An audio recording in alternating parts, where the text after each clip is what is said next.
guys, Maverick Only at the Lady Cervix. Well, nandito tayo ngayon. Siyempre sa favorite doktor ako. Ang dentista ko since early 2000 pa. Pero batang-bata pa rin yung doktor ako. Walang iba dito sa Bunoan Clinic. Pero ngayon, ang pangalan na nila ngayon is B-Dent Care Center HQ. Dito sa Ortigas. Siyempre kasama natin ang isa sa mga pinakamaganda nilang secretary since 2015 na si Jane. Hi Jane, how are you? Tanggal mo yung mask mo para makita ka ni Doktora. Oh, so Jane, si Doktora ba on the way na? Medyo ginulo ko yung schedule na today kasi gagawa tayo ng kawang gawa for today. Gumagawa rin ba kayo talaga ng mga kawang gawa? Meron naman, di ba? Meron naman. Yung mga medical mission, di ba? Dental mission, di ba? Oh. So, ngayon, yung subject kasi natin, Jane, nasa loob na. So, biblog ko lang Yes, si Jane. Ano bang ano natin, Facebook page para kung let's say may inquiry sila, pwede nilang mag-message sila or chat. B-Dent Care Center. B-Dent Care Center HQ. Okay. So, may ano naman, may sasagot May anytime. sasagot. Cellphone number para sa mga OG katulad ko. 0927 Okay. 215 3956. Okay. Thank you, Jane. Okay, B-Dent Care Center HQ. So, okay. So, nandito na tayo ngayon. So, ito na yung subject natin na si Uncle Chard. Yes. Okay. Kasi si Uncle Chard, ano siya, isang trying hard na vlogger. Ilang taon ka na nagta-trying hard na mag-vlog? Bago pa lang. Bago pa lang? Last year pa lang. Ah? So, naisipan ko mag-vlog na lang kasi mahilig naman ako sa social media. No? Kasi, Yung social media ba may hilig sa'yo? Kasi nakita ko Yun mga lang. views mo, 1, 2, 3. Kaya gusto kong tulungan kita para at least lang. maging mga 100 na. Ganun lang talaga sa umpisa. Maliit lang. Habang, dandahan lang ng tiyaga lang. Okay. Ayun. So, ngayon, kasama natin siyempre, isa sa mga maganda nilang doktora. Si Doktora Den. Doktora Den na Miss Den dentist. po. Oo. Miss Den. Oo nga, Miss Den. Oo. Pero doktora ka rin, di ba? You're dentist ba? Anong po ako? Appointment officer. Appointment officer. So Miss Den lang. Yes po. Miss Den ng dentist natin. So, Miss Den, can you take off the mask para makita ni Doktora Ethel Pwede po na... ba? Oh, yeah, ang cute naman ni Ganda Doktora. ng ipin ni Ma'am, Miss no? Den, di ba? Lahat ng ano dito, empleyado dito, maganda ipin. Yeah. Okay, kasi Miss Den, Yes may po. kawang gawa tayong gagawin for today. Kasi nga, nung isang araw, nakita ko to si Richard nung nagpaayos ako ng sasakyan. Kasi he works for parang auto, parang auto supply. Apo. Siya yung manager dun eh. GM siya dun. Okay. Siya tagalinis ng mga parts, tagakuha ng parts. Oo. Ngayon kasi ang problema niya, yung kanyang tita yan. Nakita niya. Yan. Ayun. Bali na putol. Dahil, Bakit ano ba yun? naging story niyan, Chard? Nangyari kasi nito, nung mga 17 years old ako, naghabulan. Nahabol ako, tapos hindi ko napansin yung puno namin. Nagpungko ako, dito pa naman tumama. So nabasag ganun? ko, lumuwag. Pinabayaan ko lang hanggang nagkaedad ako ngayon. Kasi hindi yung puno nabasag, Hindi, iipin mo. ipin ang nabasag ko. Ayun. Oo. Ngayon nangyari, pinabayaan ko hanggang pumangit lang ipin ko. Nagulat na lang. Hindi mo halata eh. Bagay naman sa mukha. Di ba? Di ba? Di ba? Hindi, kasi parang nawalan ka ba ng parang medyo nag-insecure ka, self-esteem na babawasan because of your teeth pag nag-smile ka. Kaya hindi nga, bihira lang ako tumatawa dun sa sinasabihan lang ako na masungit daw ako tingnan. Pero alam mo, Miss Den, kahit ganyan itsura niya, ang daming babae na itong hype na to. Marami pa rin naloloko. Ang sabi naman daw noon nila, hindi naman dinadaan sa gwapuhan. Dito O, so daw ngayon, sa Chard. lakasan ng loob. Ngayon, gagawin na. Pakita mo yan. Yan. So ngayon, yan yung secret weapon mo, di ba? Yan o, ito yung sekreto ko. Yan yung ipit tinggil o kilit ito. tinggil. So, kumbaga, pag may kinakain kang pepe, umiipit dyan. Di ba? Umangat ng mga 4 inches. Ayun, umangat yung put nila, gano'n. Kasi ano nga sasabi ko na. Paano yan yun pag ginawa na natin yan? Pababawasan na, baka hindi na umangat. Wala na. Ha? At least, di ba? At least na ibalik yung pagkabinata mo ng 17 tama years old ka. ka.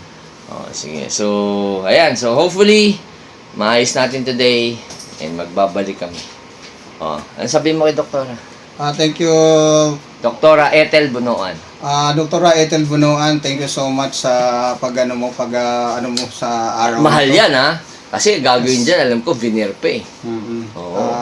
Ayun, maraming salamat. Pinangarap ko talaga to. mabuti nila, may mabuting loob. Kasi, Kaso nga lang, pag gumanda Idol. na ipin mo, ang problema natin, hindi na babagay sa mukha mo. masasanay- Magbabalik kami. Magbabalik kami. Makikita nyo. Ayan. So, thank you, Jane, ha? Lipat lang kami sa kabila. Oo. So, ito, papunta na kami ni Chard sa pinaka-clinic. Sa receiving. Alam mo ba, sa kay Dr. Bonoan to, yung buong floor, sa kanila to. Wow. Oh, lahat dito office nila. Ayun ang pinaka ano natin, no, very loyal na guard natin dito, security. Shoutout mo. Baka may shoutout ka. Baka may gusto kay shoutout mo na. Shoutout sa asawa ko dyan. Oh. Tinda ka lang. Ilan ba asawa mo? Yan. Isa lang. Isa na. Pangalan. Sabihin pangalan para this. Lenilin Teo. Renelyn Teo. Renelyn. Renelyn. Hindi na mahalata ng bababae asawa mo. Okay. So, nandito tayo ngayon sa waiting area. Hello. Good afternoon. How are you? Ayan. Ang ganda ng clinic nila, oh. Diba? Oh. Charge, oh. Rich kid ang dating ko rito, pero Oo. lang ako.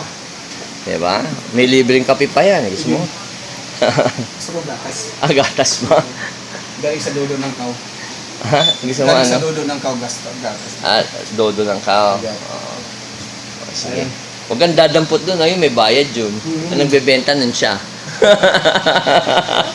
Ay, Hello. Si ate nandun. Okay, so hintayin lang natin yung doktor para ma-assess yan. check up yung ipin ko. Ready ka na? Oh, tara. Okay na ako. Nag-toothbrush ka ba?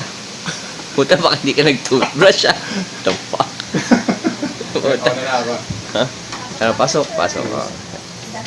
Hello, good afternoon guys. Hello. Sama ko kayo sa vlog ko guys. Ha? Ayan.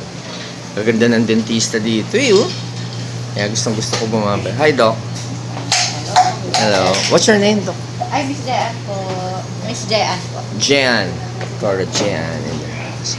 Ayan. Ganun po ba, ma'am? Nakakabahan ka ba, Chad? First time ko kasi, never pa ako nakapag-nagin. Gargle po kayo. Ever since hindi ka nakapag-dentista all your life?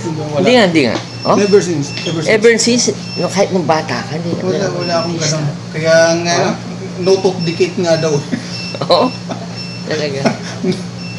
Sa Colgate, no So, tooth decay. So, never na. Never akong... Napastahan. Wala. Wala. Binubunot ko pa nga dati nung naalala ko nung bata. Flies ang Ako lang ginagamit mo? nagbubunot doon, nilalagyan ko ng tila ng pangtahi ng damit. Oo. So, ako lang nagbubunot. Talaga? Talaga no. Tapos minsan kumukuha ko ng kahoy na matibay, sinusundot Nakaawa ko. ka naman. Oo, ganun na. Ganun ako Nasubukan mo parkour. ba gumamit ng plies? Wala, never ako kasi nakakatakot kasi baka. Oo, vice grip. yun. Hindi na. Subukan kaya natin yun. Sa doktor, yung mga doc natin. Okay. Ikaw ba gagawa, Doc? Okay. What's your name, Doc? Doc Sid. Doc Sid. Sige, Doc. Medyo, kasi kailangan ko i-document to eh. Ano na lang, wag na lang kayo maano sa kunyari wala ako dito. Ayan. Okay. So,